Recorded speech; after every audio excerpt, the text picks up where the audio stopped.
What if I told you modern warfare didn't start in the 1800s? It started with a young Dutch prince fighting the most powerful empire on earth. No tanks, no planes, just discipline, geometry, and pure military genius. This is Maurice of Nassau, the man who turned rebels into a professional army and changed how wars are fought forever. And almost nobody talks about him. In the late 1500s, the Netherlands was on the brink of annihilation.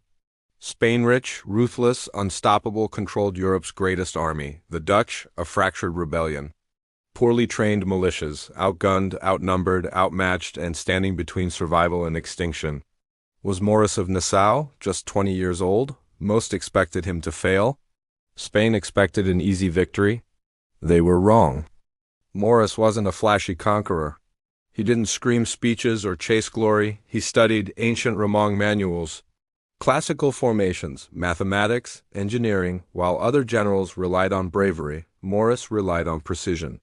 He asked a radical question for his time. What if soldiers moved like machines? And that question terrified Europe.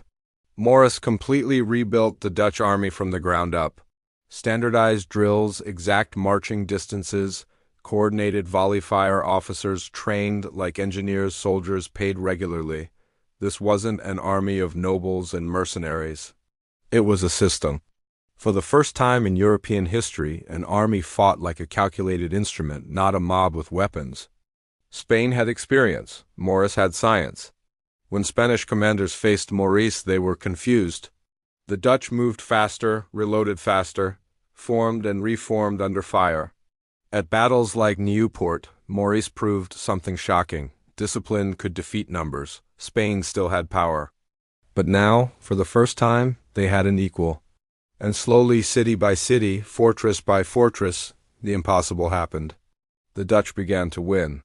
Maurice didn't chase decisive, dramatic battles.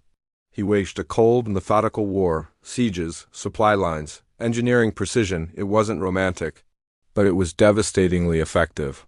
His enemies mocked him as cautious. Historians would later call him the father of modern warfare, but genius comes with a price. Politics split the Dutch Republic. Religious conflict poisoned unity. Former allies became enemies. Maurice made choices that saved the state, but cost him friends, reputation, and peace. By the end of his life, he was respected but never truly loved. The man who built the future of war died without applause. Here's the truth. If you study Napoleon, Frederick the Great, or modern military doctrine, you're seeing Maurice's shadow, drill, discipline, formation, fire control. He didn't conquer Europe. He taught Europe how to fight. Maurice of Nassau changed history without ever becoming famous for it. So let me ask you, was Maurice of Nassau the most underrated military genius in history? Drop your answer in the comments. Like this video if you learned something new. Subscribe for more untold war legends the textbooks skipped. Because history didn't forget him. We did.